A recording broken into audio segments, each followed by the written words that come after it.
তীব্র আন্দোলনের মুখে ঢাকা বিশ্ববিদ্যালয়ের হলে ছাত্র রাজনীতি নিষিদ্ধ ঘোষণা করেছে বিশ্ববিদ্যালয় প্রশাসন। বিশ্ববিদ্যালয়ের প্রক্টর সহযোগী অধ্যাপক সাইফুদ্দিন আহমেদ জানান, 2024 সালের 17 জুলাই ছাত্র রাজনীতি নিষিদ্ধের যে ঘোষণা সেটি বহাল রাখার ঘোষণা করা হলো।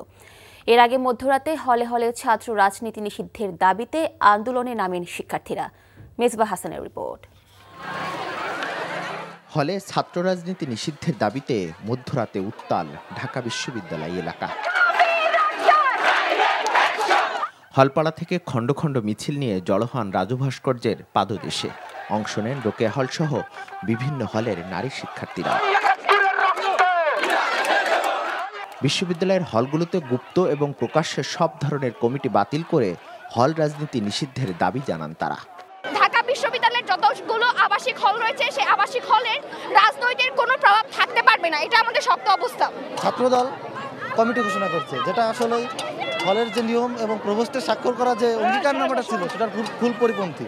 আবার যদি কেউ হলে হলে গণরুম ফিরিয়ে নিয়ে আসতে চায়, আবার যারা হলে হলে গুপ্ত রাজনীতির চর্চা শুরু করেছে তাদের বিরুদ্ধে ঢাকা বিশ্ববিদ্যালয়ের শিক্ষার্থীদের অ্যাকশন থাকবে কিনা। পরে ভিসি চত্বরে অবস্থান নিলে কিছুক্ষণ পর বেরিয়ে আসেন বিশ্ববিদ্যালয় উপাচার্য ও প্রক্টর। তোমাদের যেটা বললাম, এক ঘন্টার বেশি সময় পর প্রশাসনের পক্ষ থেকে ঘোষণা করা হয় 2024 সালের 17 জুলাই ছাত্র রাজনীতি নিষিদ্ধের ঘোষণায় বহাল থাকবে। আমাদের সিদ্ধান্ত হলো হল পর্যায়ে কোনো ছাত্র রাজনীতি চলবে না। তারা কেন্দ্রে করতে পারবে, তারা ডাকসু মধুর ক্যান্টিন, কলা ভবন তারা করতে পারবে, যেটা সমঝোতা হয়েছিল। কিন্তু আমরা কোনো ছাত্র সংগঠনকে ফোর্স করতে পারি না যে আপনি বাতিল করেন। কিন্তু আমাদের তরফ থেকে জানানো হয়েছে হল পর্যায়ে এটা নিষিদ্ধ যেভাবে সিদ্ধান্ত হয়েছিল 17 জুলাই সেটা বহাল থাকবে। বিশ্ববিদ্যালয়ের 18টি হলে ছাত্রদলের কমিটি ঘোষণার পর থেকে ক্ষুব্ধ হন শিক্ষার্থীরা। কোনোভাবেই গণরুম, গেস্ট রুম, সিট বাণিজ্য সংস্কৃতি ফিরে না আসুক, এমনটাই প্রত্যাশা তাদের। Mezba Hasan, NTV news, Dhaka. গাজীপুরে দৈনিক প্রতিদিনের কাগজ পত্রিকায় গাজীপুর প্রতিনিধি মোহাম্মদ আসাদুজ্জামান তুহিন হত্যার ঘটনায় এক নারী সহ 7 জনকে গ্রেপ্তার করেছে আইন শৃঙ্খলা বাহিনী। শুক্রবার রাতে 4 জনের গ্রেপ্তারের তথ্য জানিয়েছে গাজীপুর মেট্রোপলিটন পুলিশ। তবে সকালে গাজীপুর মেট্রোপলিটন পুলিশ কমিশনারের মিডিয়া গ্রুপে জানানো হয় গ্রেপ্তারের সংখ্যা 7 জন। জেএমপি উপকমিশনার রবিউল হাসান জানান, সাংবাদিক তুহিন হত্যার ঘটনায় সিসি ক্যামেরার ভিডিও দেখে 4 জনকে শনাক্ত করা হয়েছে। পরে ভবানীপুর এলাকা থেকে ফয়সাল ওরফে কেটু মিজান ও তার স্ত্রী গোলাপি, রাজধানীর উত্তরা তুলাক এলাকা থেকে আল আমিনকে গ্রেপ্তার করেছে পুলিশ। অপরদিকে গাজীপুরের সদর উপজেলার হোতাপাড়া এলাকা থেকে স্বাধীন নামে অপর আরেকজনকে গ্রেপ্তার করে র্যাব। এছাড়া তুহিন হত্যা মামলার অন্যতম আসামি শাহজালালকে ময়মনসিংহ থেকে এবং অপর আসামি ফয়সাল হাসান ও সুমনকে গাজীপুরের চান্দুপাড়া বাসন এলাকা থেকে গ্রেপ্তার করা হয়েছে। বিমান ওঠানামা বা অ্যাপ্রোচওয়ে এলাকায় মাইলস্টোন স্কুল সহ 5 শতাধিক অবৈধ স্থাপনা গড়ে উঠেছে। বেসরকারি বিমান চলাচল কর্তৃপক্ষের দাবি, রাজধানী উন্নয়ন কর্তৃপক্ষ বেবিচকের আপত্তি তোয়াক্কা না করে অনুমোদন দিয়েছে এসব স্থাপনার। নগর পরিকল্পনাবিদ এবং এভিয়েশন বিশেষজ্ঞর আশঙ্কা, আলাদা একটি রানওয়ে এবং বিমান প্রশিক্ষণ ঢাকার বাইরে স্থানান্তর না হলে মাইলস্টোনের মতো ঘটনার আশঙ্কা থেকে যায়। নিয়ামুল আজিজ সাদিকের রিপোর্ট। আন্তর্জাতিক বিমান চলাচল নিয়ম অনুসারে বিমানবন্দরের আশপাশে 150 ফুটের ওপর উঁচু স্থাপনা নির্মাণে নিষেধাজ্ঞা আছে।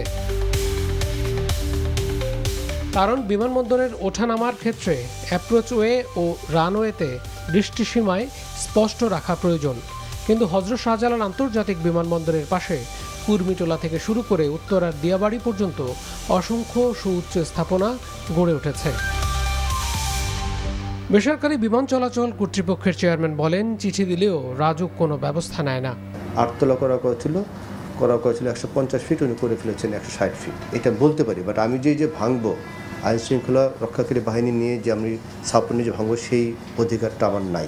ল্যান্ডিং টেক অফের জায়গায় যদি আপনার কিছু হয়, আপনি বলতে পারবেন আজকে একটা এই বিমান হয়েছে, আল্লাহ না করুক অন্য কোনো বিমান হতে পারত। এই বছরে 3rd টার্মিনাল চালু হলে ঢাকায় আরও অনেক প্লেনের ওড়াউড়ি বাড়বে এসবের উপর দিয়েই।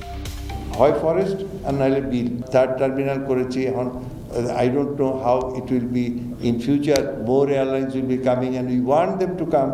More aircraft will be flying in. এবং এই শহরের যে গ্রোথ হচ্ছে এটাকে ভাঙানোর ক্ষমতা আমাদের নাই। আবার একই রানওয়েতে সামরিক ও যাত্রীবাহী প্লেনের চলাচলের কারণেও ঝুঁকি থাকে। এমনকি যাত্রীবাহী বিমানের বেশিরভাগ সময় ট্যাক্সিওয়েতে বসে থাকতে হয় ঘন্টার পর ঘন্টা। আমাদের এখানে নীতিনৈতিকভাবে দেখি যে কমার্শিয়াল এয়ার ট্রাফিকের বিরাট লম্বা লাইন হয়ে গেছে to provide the priority to the military aircrafts.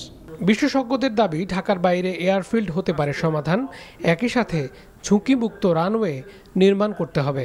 কোথাও এই সিভিল এভিয়েশনের পাথওয়ের কারণে যে মানুষ এবং তার যে ভালনারেবিলিটি, তার যে রেসিলিয়েন্স, তার যে সেফটি, তার একটা লাইন না এনারা রিকোয়েস্ট করেছে না ড্যাব অ্যাকোমোডেট করেছে।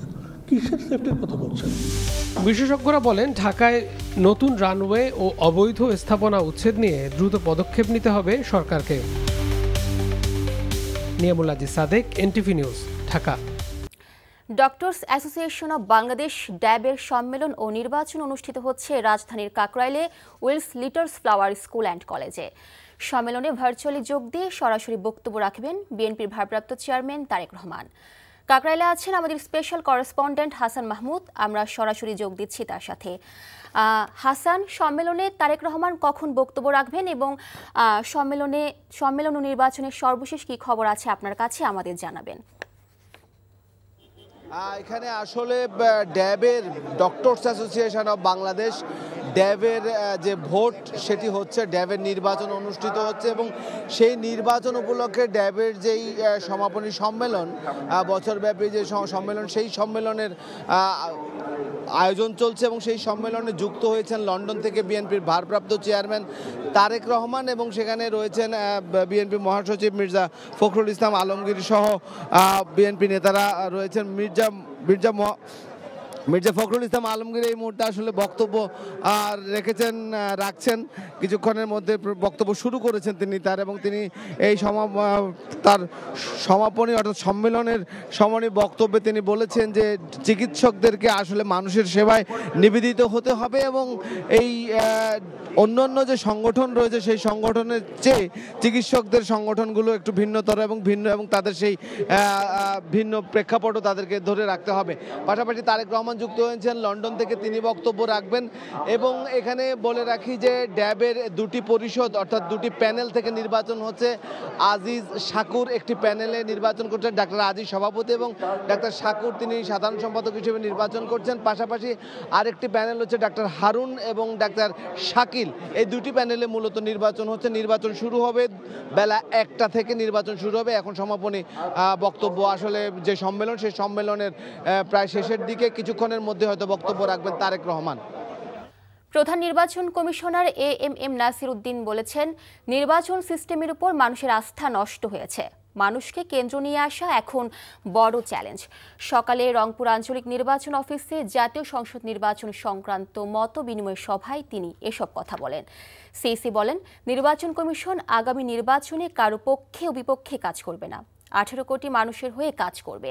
এই সময় এআই এর মাধ্যমে সোশ্যাল মিডিয়ায় মানুষকে বিভ্রান্ত ছড়ানো হচ্ছে, এটা মোকাবিলা করার চেষ্টা করা হচ্ছে বলেও মন্তব্য করেন তিনি।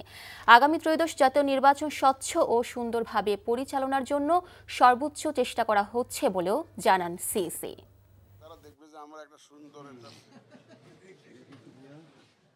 আশ্বস্ত করব যে একটা ফেয়ার ইলেকশন আমরা অ্যারেঞ্জ করব।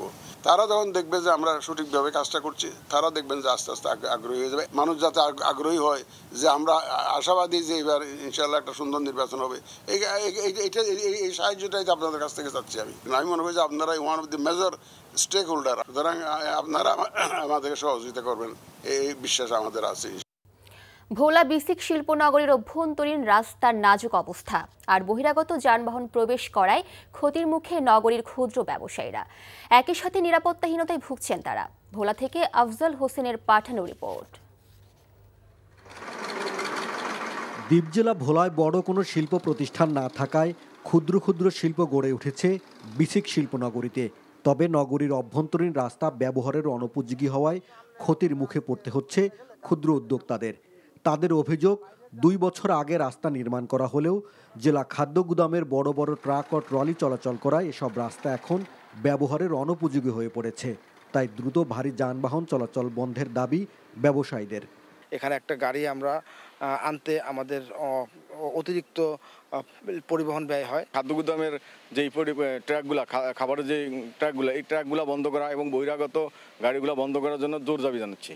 বিসিক শিল্পনগরীর কর্মকর্তারা বলছেন, এই রাস্তাগুলো ক্ষুদ্র ব্যবসায়ীদের ছোট ছোট যানবাহন চলাচলের জন্য তৈরি করা হয়েছিল, কিন্তু ভারী যানবাহন চলাচল করায় রাস্তাগুলোর বেহাল দশা।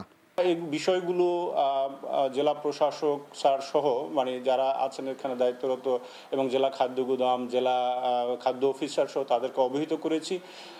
আমি কিন্তু সেক্ষেত্রে আমরা আশানুরূপ কোনো সমাধান এখান থেকে পাইনি, বরঞ্চ তারা যথারীতি যেভাবে পূর্বের মতোই তারা ব্যবহার করে যাচ্ছে। আমরা আসলে এই ক্ষেত্রে একটু দ্রুত সুরাহা চাচ্ছি। ইতিমধ্যে আমরা একটি স্থায়ী জেটিঘাট নির্মাণের জন্য কমিটি গঠন করা হয়েছে এবং স্থান নির্বাচন করা হয়েছে।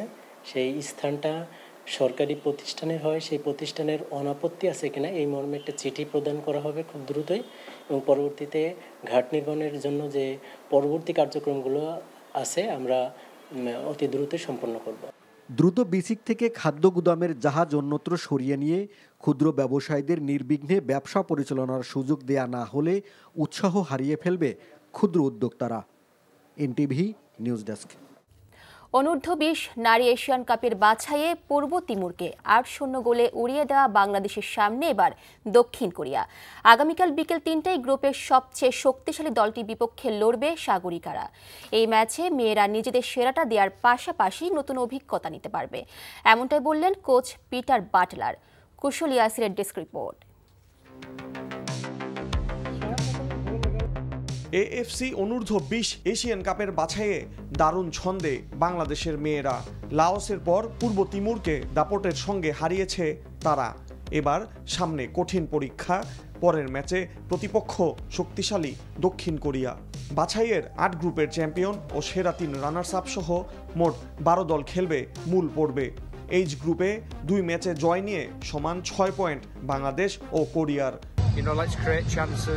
আমি শুধু আশা করি এই টুর্নামেন্ট থেকে মেয়েরা কিছু শিখবে।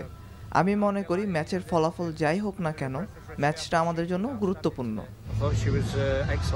কঠিন হলেও সামর্থ্য অনুযায়ী খেলতে পারলে হাসি মুখে মাঠ ছাড়া সম্ভব, ভাবনা কোচের। ম্যাচটা খেলার জন্য সবকিছুই আমাদের আছে, আমরা আমাদের সেরাটাই দিব। কাজগুলো ঠিকঠাক করতে পারলে ভালো ফল আনা সম্ভব। 12 দল নিয়ে আগামী বছর এপ্রিলে থাইল্যান্ডে শুরু হবে এশিয়ান নারীদের বয়সভিত্তিক এই লড়াই। কুশল ইয়াসির, এনটিভি স্পোর্টস ডেস্ক। বিগত 15 বছর এবং জুলাই গণ অভ্যুত্থানে নিহত ও আহতদের কাঙ্ক্ষিত বাংলাদেশ গড়ে তুলতে পারলেই সবার প্রত্যাশা পূরণ সম্ভব বলে মনে করেন বিএনপির ভারপ্রাপ্ত chairman Tarek Rahman. Doctors association of Bangladesh ড্যাবের কাউন্সিলে লন্ডন থেকে যুক্ত হয়ে এসব কথা বলেন তিনি। তারেক রহমান বলেন, দলের ভেতরে ও দেশে গণতন্ত্রের ভিতকে মজবুত করে দায়বদ্ধতা সৃষ্টি করতে হবে। হাসান মাহমুদের রিপোর্ট। দীর্ঘ 7 বছর পর ড্যাবের কাউন্সিল ও নির্বাচন উপলক্ষে এই আনন্দমুখর পরিবেশ। কাউন্সিলে লন্ডন থেকে যুক্ত হয়ে বিএনপির ভারপ্রাপ্ত চেয়ারম্যান তারেক রহমান বিগত 15 বছরের ফ্যাসিবাদী শাসনে আহতদের যে সেবা চিকিৎসকরা দিয়েছেন সেজন্য তাদের প্রতি কৃতজ্ঞতা জানান। বলেন, গত বছরের 5 আগস্ট মানুষ দমবন্ধ অবস্থা থেকে মুক্তি পেয়েছে। এখন সবার প্রয়োজন দায়বদ্ধতা সৃষ্টির মধ্য দিয়ে আহত নিহতদের কাঙ্ক্ষিত বাংলাদেশ গড়ে তোলা।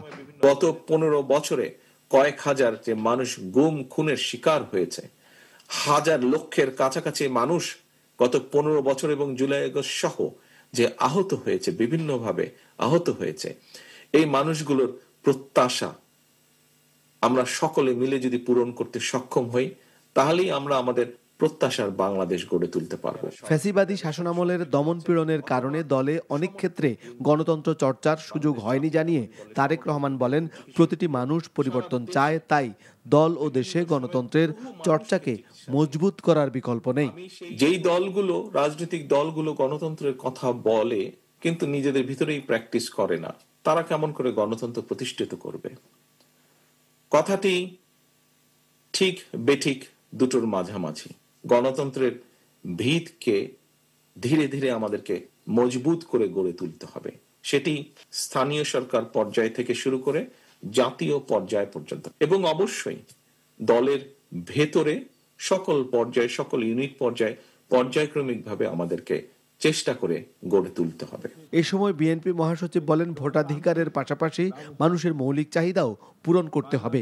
শুধুমাত্র মানুষের ভোটের অধিকার নয়, বাংলাদেশের মানুষের স্বাস্থ্যের অধিকার, বেঁচে থাকার অধিকার, তার ভাতের অধিকার, অন্যের অধিকার সবকিছু নিশ্চিত করতে হবে। সম্মেলন শেষে ড্যাবের নির্বাচনে অংশ নেন কাউন্সিলররা। Hasan Mahmud, NTV news, Dhaka.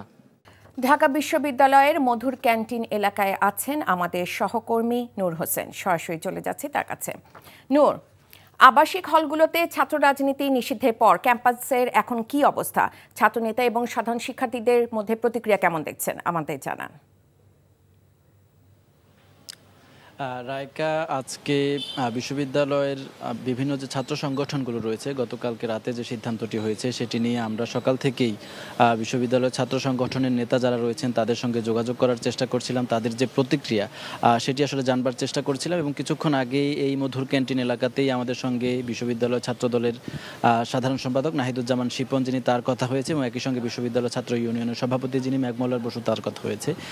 এবং ছাত্রদল এবং বামপন্থী যে সংগঠনগুলো রয়েছে তারা বিশ্ববিদ্যালয়ের যে প্রশাসনের যে সিদ্ধান্তটি গতকাল সেটি প্রত্যাখ্যান করেছে। তারা বলেছেন যে এটি বিশ্ববিদ্যালয় শিক্ষার্থীদের বা বাংলাদেশের নাগরিক হিসেবে নাগরিকদের যে সাংবিধানিক এবং রাজনীতি করবার যে অধিকার রয়েছে সেই অধিকারের সুস্পষ্ট লঙ্ঘন।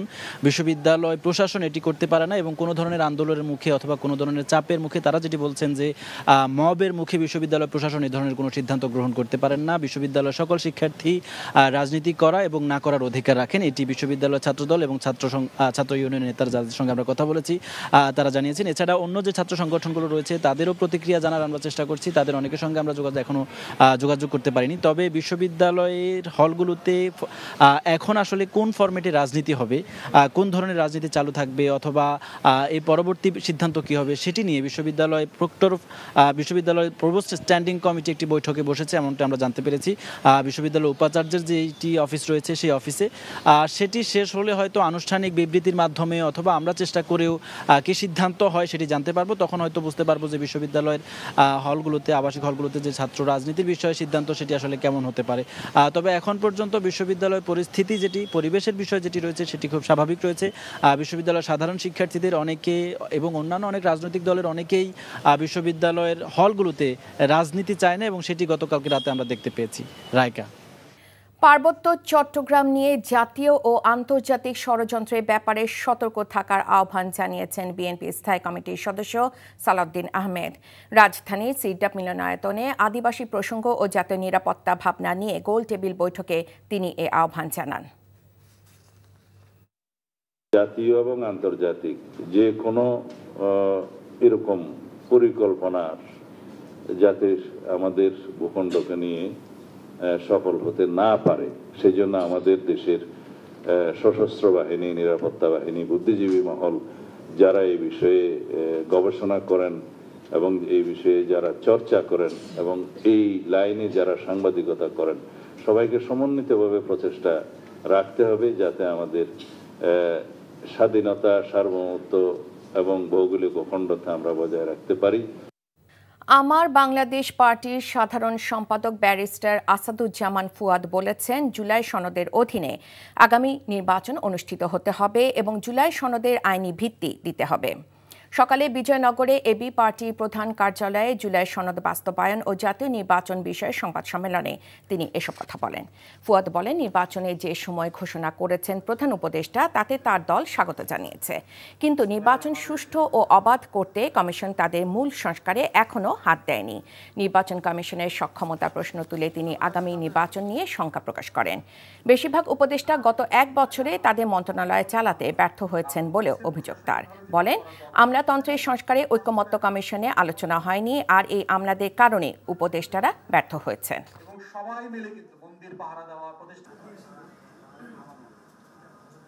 যেই বিষয়গুলো নিয়ে সনদে সবাই একমত হয়ে গেছেন সেটা স্বাক্ষরিত হবার জন্য যেই শর্ত এখনও বাদ আছে আলোচনা, সেটা হচ্ছে বাস্তবায়নের সময় এবং পদ্ধতি। আমরা বোধ করছি অন্তর্বর্তীকালীন সরকার একটা প্রোক্লামেশন জারি করে এটার ইমিডিয়েটলি বাস্তবায়ন করবার উদ্যোগ নিতে পারে। এই নির্বাচনটা জুলাই সনদের অধীনে হতে হবে এবং এই জুলাই সনদের একটা আইনি ভিত্তি থাকতে হবে যে এটাকে ভিত্তি করেই সংবিধান যতটুকু থাকবে অতটুকু থাকবে, এটার সাথে যেটা যাবে না সংবিধানের সেই ধারাগুলো বাতিল হয়ে যাবে অথবা সাসপেন্ডেড হয়ে যাবে। নেক্সট পার্লামেন্ট সেটা ডিসাইড করবে কি হবে না হবে। সারা দেশে ডেঙ্গুতে আক্রান্ত হয়ে হাসপাতালে ভর্তি হয়েছেন 190 জন। স্বাস্থ্য অধিদপ্তরের তথ্য মতে সর্বশেষ 24 ঘন্টায় ডেঙ্গু আক্রান্ত হয়ে 190 দেশের বিভিন্ন হাসপাতালে চিকিৎসাধীন রয়েছে। এদিনে দিনাজপুরে হিলি উপজেলার এক যুবক রাজধানীতে চিকিৎসাধীন অবস্থায় মারা গেছেন। এদিকে ডেঙ্গুতে বরিশাল বিভাগ হটস্পটে পরিণত হয়েছে। বিভাগের 6 জেলায় 24 ঘন্টায় নতুন করে আরও 133 জন ডেঙ্গু আক্রান্ত রোগী শনাক্ত হয়েছে। তাদের মধ্যে 48 জন চিকিৎসাধীন রয়েছেন বরিশাল শেরে বাংলা মেডিকেল কলেজ হাসপাতালে। স্বাস্থ্য অধিদপ্তরের হিসেবে চলতি বছর সারা দেশে ডেঙ্গুতে মৃত্যু হয়েছে 95 জনের, আর হাসপাতালে ভর্তি হয়েছেন 23,000-এর উপরে। অলাভজনক স্থলবন্দর বন্ধ করে দেওয়া হবে বলে জানিয়েছেন নৌ পরিবহন উপদেষ্টা এম শাখাত হোসেন। দুপুরে হিলি স্থলবন্দরে ব্যবসায়ীদের সাথে মতবিনিময় সভায় তিনি এসব কথা বলেন। এছাড়াও যেসব স্থলবন্দর দিয়ে সরকার কোনো রাজস্ব পায় না সেই সব স্থলবন্দর বন্ধ করে দেওয়ার কথাও জানান উপদেষ্টা। ইতোমধ্যে 4টি স্থলবন্দর বন্ধ করা হয়েছে। নৌ পরিবহন উপদেষ্টা বলেন, বিভিন্ন স্থলবন্দরগুলো প্রাইভেট সেক্টরে দেওয়ার চিন্তাভাবনা করছে সরকার। ভোলা বিসিক শিল্পনগরের অভ্যন্তরীণ রাস্তার নাজুক অবস্থা আর বহিরাগত যানবাহন প্রবেশ করায় ক্ষতির মুখে নগরীর ক্ষুদ্র ব্যবসায়ীরা। একই সাথে নিরাপত্তাহীনতায় ভুগছেন তারা। ভোলা থেকে আফজাল হোসেনের পাঠানো রিপোর্ট। দ্বীপ জেলা ভোলায় বড় কোনো শিল্প প্রতিষ্ঠান না থাকায় ক্ষুদ্র ক্ষুদ্র শিল্প গড়ে উঠেছে বিসিক শিল্পনগরীতে। তবে নগরীর অভ্যন্তরীণ রাস্তা ব্যবহারের অনুপযোগী হওয়ায় ক্ষতির মুখে পড়তে হচ্ছে ক্ষুদ্র উদ্যোক্তাদের। তাদের অভিযোগ, 2 বছর আগে রাস্তা নির্মাণ করা হলেও জেলা খাদ্য গুদামের বড় বড় ট্রাক ও ট্রলি চলাচল করায় এসব রাস্তা এখন ব্যবহারের অনুপযোগী হয়ে পড়েছে। এখানে একটা গাড়ি আমরা আনতে আমাদের অতিরিক্ত পরিবহন ব্যয় হয়। এই ট্রাকগুলো বন্ধ করা এবং বহিরাগত গাড়িগুলো বন্ধ করার জন্য জোর দাবি জানাচ্ছি। বিসিক শিল্পনগরীর কর্মকর্তারা বলছেন, এই রাস্তাগুলো ক্ষুদ্র ব্যবসায়ীদের ছোট ছোট যানবাহন চলাচলের জন্য তৈরি করা হয়েছিল, কিন্তু ভারী যানবাহন চলাচল করায় রাস্তাগুলোর বেহাল দশা। এই বিষয়গুলো জেলা প্রশাসক স্যার সহ যারা আছেন এখানে দায়িত্বরত এবং জেলা খাদ্য গুদাম, জেলা খাদ্য অফিসার সহ তাদেরকে অবহিত করেছি। আমি কিন্তু সেক্ষেত্রে আমরা আশানুরূপ কোনো সমাধান এটাকে এখান থেকে পাইনি। ইতিমধ্যে আমরা একটি স্থায়ী জেটিঘাট নির্মাণের জন্য কমিটি গঠন করা হয়েছে এবং স্থান নির্বাচন করা হয়েছে। সেই স্থানটা সরকারি প্রতিষ্ঠানের হয়, সেই প্রতিষ্ঠানের অনাপত্তি আছে কিনা এই মর্মে একটা চিঠি প্রদান করা হবে খুব দ্রুতই, এবং পরবর্তীতে ঘাট নির্মাণের জন্য যে পরবর্তী কার্যক্রমগুলো আছে আমরা অতি দ্রুত সম্পন্ন করব। দ্রুত বিসিক থেকে খাদ্য গুদামের জাহাজ অন্যত্র সরিয়ে নিয়ে ক্ষুদ্র ব্যবসায়ীদের নির্বিঘ্নে ব্যবসা পরিচালনার সুযোগ দেয়া না হলে উৎসাহ হারিয়ে ফেলবে ক্ষুদ্র উদ্যোক্তারা। NTV news desk. স্বাস্থ্য খাতের সিন্ডিকেট ভেঙে দেয়া ও বরিশাল শেরে বাংলা মেডিকেল কলেজ হাসপাতালের চিকিৎসা সেবা আধুনিকায়ন সহ 3 দফা দাবিতে ঢাকা বরিশাল মহাসড়ক অবরোধ করে বিক্ষোভ করেছে ছাত্র জনতা। বেলা 11টায় নগরীর নথুল্লাবাদ বাস টার্মিনালের সামনের সড়কে অবস্থান নেয় আন্দোলনকারীরা। ফলে রাজধানীর সাথে বরিশাল সহ দক্ষিণাঞ্চলের 6 জেলার যান চলাচল বন্ধ হয়ে যায়। সড়ক বন্ধ থাকায় উভয় পাশে আটকা পড়ে যানবাহন। প্রশাসনের আশ্বাসে 6 ঘন্টা পর যান চলাচল শুরু হয়। নাটোরের 2টি সহ দেশের 14টি উপজেলা মিনি স্টেডিয়ামের উদ্বোধন করেছেন যুব ও ক্রীড়া মন্ত্রণালয়ের উপদেষ্টা আসিফ মাহমুদ সজীব ভুঁইয়া। দুপুরে নাটোর শহরের ঐতিহ্যবাহী কানাইখালী স্টেডিয়াম উদ্বোধনের সাথে একযোগে ভার্চুয়ালি আরও 13টি স্টেডিয়ামের উদ্বোধন ঘোষণা করেন তিনি। পরে জেলা পরিষদ অডিটোরিয়ামে এক আলোচনা সভায় উপদেষ্টা আসিফ মাহমুদ সজীব ভুঁইয়া বলেন, বিশ্বের সাথে তাল মিলিয়ে চলার জন্য প্রযুক্তি নির্ভর কার্যক্রম হাতে নেওয়া হয়েছে। আগামী নির্বাচন বিএনপির জন্য অগ্নি পরীক্ষা বলে মন্তব্য করেছেন বিএনপির স্থায়ী কমিটির সদস্য মেজর অবসরপ্রাপ্ত হাফিজউদ্দিন আহমেদ। দুপুরে খুলনা প্রেস ক্লাবে জাতীয়তাবাদী মুক্তিযোদ্ধা দল খুলনা মহানগর ও জেলা শাখার উদ্যোগে ৭১-এর মহান মুক্তিযুদ্ধ ও গণতন্ত্র প্রতিষ্ঠায় শহীদ জিয়া শীর্ষক আলোচনা সভায় তিনি এ কথা বলেন। জামাত ইসলামীর সমালোচনা করে মেজর হাফিজ বলেন, দলটি পিআর পদ্ধতি সহ নানা ধরনের দাবি দাওয়া পেশ করে নির্বাচন বিলম্বিত করতে চাইছে। পাহাড়িদের আদিবাসী স্বীকৃতি দাবির অন্তরালে দেশ বিরোধী ষড়যন্ত্রের প্রতিবাদে মানববন্ধন হয়েছে চট্টগ্রামে। সকালে চট্টগ্রাম প্রেস ক্লাবের সামনে বৈষম্য বিরোধী সাধারণ শিক্ষার্থীরা এ মানববন্ধনের আয়োজন করে। বক্তারা অভিযোগ করেন, পার্বত্য চট্টগ্রামে বসবাসকারী বিভিন্ন উপজাতিরা 1997 সালের শান্তি চুক্তিতে নিজেদের উপজাতি হিসেবে দাবি করলেও 2007 সালে ইউএন ডিক্লারেশনের পর থেকে এই উপজাতিরাই দেশীয় ও আন্তর্জাতিক ষড়যন্ত্রের অংশ হিসেবে আবার নতুন করে নিজেদের আদিবাসী হিসেবে দাবি করছে। এদিকে নানা আয়োজনে মৌলভীবাজারে বিশ্ব আদিবাসী দিবস পালিত হয়েছে। এছাড়া রাঙ্গামাটিতে দিবসটি উপলক্ষে পৌরসভা প্রাঙ্গণে আলোচনা সভা ও সাংস্কৃতিক অনুষ্ঠানের আয়োজন করা হয়। আগামীতে ক্ষমতায় যারাই ফ্যাসিস্ট ও স্বৈরাচারী আচরণ করবে তাদের পরিণতিও শেখ হাসিনার মতোই হবে বলে মন্তব্য করেছেন বিএফইউজের ভারপ্রাপ্ত সভাপতি ওবায়দুর রহমান শাহীন। দিনাজপুর প্রেস ক্লাব মিলনায়তনে ফ্যাসিবাদী দুঃশাসনের অবসানে জুলাই ছাত্র জনতার অভ্যুত্থানে সাংবাদিকদের ভূমিকা শীর্ষক আলোচনা সভা ও দিনাজপুরের শহীদ পরিবারের সম্মাননা প্রদান অনুষ্ঠানে তিনি এসব কথা বলেন। আলোচনা শেষে শহীদ রবিউল ইসলাম রাহুলের পিতা মুসলিম উদ্দিনের হাতে সম্মাননা স্মারক তুলে দেওয়া হয়। মুন্সিগঞ্জে শিশু শরাফত হত্যার বিচার ও রাস্তা সংস্কারের দাবিতে বিক্ষোভ মিছিল ও প্রতিবাদ সভা করেছে স্থানীয়রা। সকালে মুন্সিগঞ্জ হোসেন্দি ইউনিয়নের সর্বস্তরের জনগণের ব্যানারে একটি বিক্ষোভ মিছিল বের করে এলাকাবাসী। মিছিলটি হোসেন্দি বাজার জামালদি সড়ক ধরে জামালদি বাস স্ট্যান্ড এলাকায় এসে সংক্ষিপ্ত সমাবেশের মাধ্যমে শেষ হয়। শিশু শরাফত নিহত হওয়ার ঘটনায় উপযুক্ত বিচারের দাবি জানান বিক্ষোভকারীরা। ফ্যাসিবাদের পতন ও ছাত্র জনতার বিজয় উপলক্ষে কুমিল্লায় বিজয় র্যালি করেছে জাতীয়তাবাদী যুবদল। সকালে কুমিল্লার লালমাই উপজেলার বাগমারা বাজার থেকে যুবদল একটি বিশাল র্যালি বের করে। র্যালিটির নেতৃত্ব দেন কুমিল্লা 10 আসনের সংসদ সদস্য প্রত্যাশী ইমরান মজুমদার। র্যালিটি উপজেলার গুরুত্বপূর্ণ সড়ক প্রদক্ষিণ করে একই স্থানে এসে শেষ হয়। কুষ্টিয়ায় বিআরবি গ্রুপের একটি প্রতিষ্ঠান হাসিব ড্রিম স্কুল কলেজের এসএসসিতে A+ প্রাপ্ত কৃতি সব শিক্ষার্থীকে সংবর্ধনা দেওয়া হয়েছে। দুপুরে বিদ্যালয়ের হলরুমে অনুষ্ঠিত সংবর্ধনা অনুষ্ঠানে প্রধান অতিথি হিসেবে বক্তব্য রাখেন বিআরবি গ্রুপ ও হাসিব ড্রিম স্কুল কলেজের চেয়ারম্যান মোহাম্মদ মুজিবুর রহমান। এই সময় বিদ্যালয়ের অধ্যক্ষ ডক্টর মেজর মোহাম্মদ নুরুল আমিন হিলালের সভাপতিত্বে সংবর্ধনা অনুষ্ঠানে বিআরবি গ্রুপের ভাইস চেয়ারম্যান সেলিমা বেগম উপস্থিত ছিলেন। আগামী বছরের ফেব্রুয়ারির প্রথমার্ধে জাতীয় সংসদ নির্বাচন অনুষ্ঠিত হবে বলে জানিয়েছেন প্রধান নির্বাচন কমিশনার AMM নাসির উদ্দিন। রংপুরে এক মতবিনিময় শেষে তিনি একথা বলেন। রংপুর থেকে AKM মইনুল হকের পাঠানো রিপোর্ট, ক্যামেরায় ছিলেন আসাদুজ্জামান রয়েল আরমান। রংপুর বিভাগীয় কমিশনারের সদর দপ্তর হলরুমে ত্রয়োদশ জাতীয় সংসদ নির্বাচন নিয়ে বিভাগের 8 জেলার প্রশাসনিক ও আইনশৃঙ্খলা বাহিনীর কর্মকর্তাদের নিয়ে মতবিনিময় করেন সিইসি। পরে সাংবাদিকদের এক প্রশ্ন জবাবে প্রধান নির্বাচন কমিশনার বলেন, আগামী বছরের ফেব্রুয়ারির প্রথমার্ধে জাতীয় সংসদ নির্বাচন অনুষ্ঠিত হবে। সে লক্ষ্যে সকল প্রস্তুতি নেওয়া হচ্ছে।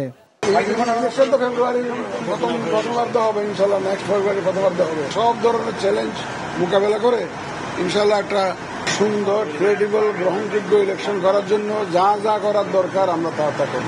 এবারে নির্বাচনে কাউকে বিশৃঙ্খলা তৈরির সুযোগ দেওয়া হবে না বলে হুঁশিয়ারি দেন সিইসি। যারা আগে ছিল তাদেরকে দিয়ে করাবো এমন তো বলি নাই, যথাসম্ভব পরিবর্তন করে ফেলবো। আমরা নিউ সেট অফ পিপলকে এনগেজ করার চেষ্টা করবো। উই হ্যাভ ডিসাইডেড যে আগে যারা ইনভলভ ছিল তাদেরকে যথাসম্ভব আমরা অ্যাভয়েড করবো, তাদেরকে আমরা কাজে লাগাবো। এমনি ইচ্ছা করলো কেউ একটা গোলমাল করলো আর ইলেকশন কনস্টিটিউয়েন্সি ক্যান্সেল করে দেন এমন তো না। প্রপার তদন্ত হবে, তো প্রপার তদন্ত হবে। যদি দেখা যাচ্ছে না আসলে ক্যান্সেল করার মতো, তাইলে না হবে। তবে বিশৃঙ্খলা সৃষ্টি করার কোনো সুযোগ ইনশাল্লাহ এবার দেওয়া হবে। এর আগে সকালে রংপুর আঞ্চলিক নির্বাচন অফিসে জাতীয় সংসদ নির্বাচন সংক্রান্ত মতবিনিময় সভায় যোগ দেন প্রধান নির্বাচন commissioner AMM Nasir Uddin. NTV news desk. সব পক্ষের সঙ্গে আলোচনা না করে আবাসিক হলে রাজনীতি নিষিদ্ধের সিদ্ধান্ত প্রত্যাখ্যান করেছে ঢাকা বিশ্ববিদ্যালয় ছাত্রদল, ছাত্র ইউনিয়ন সহ কয়েকটি সংগঠন। নিষিদ্ধের সিদ্ধান্ত অস্পষ্ট জানিয়ে দ্রুত সবার সঙ্গে আলোচনার আহ্বান জানিয়েছে ছাত্র শিবির। নূর হোসেনের রিপোর্ট। আবাসিক হলে ছাত্রদলের কমিটি ঘোষণার প্রতিবাদে আন্দোলনের মুখে আবারও হলগুলোতে ছাত্র রাজনীতি নিষিদ্ধের ঘোষণা দিয়েছে ঢাকা বিশ্ববিদ্যালয় প্রশাসন। আমাদের সিদ্ধান্ত হলো হল পর্যায়ে কোনো ছাত্র রাজনীতি চলবে না। বিশ্ববিদ্যালয়ের এমন সিদ্ধান্তকে অগণতান্ত্রিক ও অসাংবিধানিক আখ্যা দেয় ঢাকা বিশ্ববিদ্যালয় ছাত্রদল, ছাত্র ইউনিয়ন সহ বেশ কয়েকটি ছাত্র সংগঠন। কারোর রাজনৈতিক কিংবা সামাজিক অধিকার ক্ষুণ্ণ করার এখতিয়ার বিশ্ববিদ্যালয়ের প্রশাসনের নাই, যদি সেটি বাংলাদেশে স্বাধীনতা কিংবা সার্বভৌমত্ব বিরোধী কোনো সংগঠন না হয়। এই সিদ্ধান্ত অত্যন্ত অপরিণামদর্শী, দাবিটাও অপরিণামদর্শী। তার কারণ হচ্ছে আপনার বিশ্ববিদ্যালয়ের রাজনীতি থাকবে, কিন্তু যদি হল এবং একাডেমিক এরিয়াতে রাজনীতি না থাকে তাহলে রাজনীতি বিশ্ববিদ্যালয়ের ঠিক কোথায় থাকবে এবং ছাত্র সংগঠনগুলি ঠিক কোথায় তাদের গণসংযোগের চেষ্টা করবে তার কিন্তু কোনো মডেল নাই। তবে সব পক্ষের সঙ্গে আলোচনা করে সর্বসম্মতিক্রমে ছাত্র রাজনীতির ফ্রেমওয়ার্ক নির্ধারণে পদক্ষেপ গ্রহণে প্রশাসনের প্রতি আহ্বান জানিয়েছে ইসলামী ছাত্র শিবির। তাদের সাথে বসে একটা রাজনৈতিক পলিসিটা কেমন হইতে পারে, রাজনৈতিক কর্মকাণ্ড থাকা না থাকার ব্যাপারে, কোন এরিয়ায় কেমন থাকবে না থাকবে, সমন্বিত একটা সিদ্ধান্তে আসেন। তবে রাজনীতির কাঠামো নির্ধারণ ও নিষিদ্ধের সিদ্ধান্ত কার্যকরে সবার সঙ্গে আলোচনা চলছে বলে জানিয়েছেন বিশ্ববিদ্যালয়ের উপাচার্য। হল পর্যায়ে যখন রাজনীতির রূপরেখা কেমন হবে ডাকসুকে কেন্দ্র করে, সেটা একটা বিবেচনার বিষয় আছে। এই জন্য আমরা এখন যেটা করছি যে আজকে আমরা ওই বিস্তারিত কর্মপন্থাটা ঠিক করার চেষ্টা করছি, যেটা একটা গাইডলাইন আকারে আমাদের উপস্থাপন করা হবে। এর আগে শুক্রবার ছাত্রদলের পক্ষ থেকে 18টি হলে কমিটি ঘোষণা করা হলে রাজনীতি নিষিদ্ধে আন্দোলন শুরু করে শিক্ষার্থীরা। নূর হোসেন, এনটিভি নিউজ, ঢাকা। গত 24 ঘন্টায় ডেঙ্গুতে আক্রান্ত হয়ে আরও 3 জনের মৃত্যু হয়েছে। স্বাস্থ্য অধিদপ্তরের তথ্য মতে সারা দেশে ডেঙ্গুতে আক্রান্ত হয়ে হাসপাতালে ভর্তি হয়েছে 325 জন। এ নিয়ে চলতি বছর এখন পর্যন্ত ডেঙ্গুতে আক্রান্ত হয়ে 95 জনের মৃত্যু হয়েছে, আর আক্রান্ত হয়েছে 23,410 জন। গত 24 ঘন্টায় সবচেয়ে বেশি আক্রান্ত হয়েছে ঢাকা সিটিতে। ঢাকা উত্তর ও দক্ষিণ সিটিতে নতুন করে 95 জন হাসপাতালে ভর্তি হয়েছে।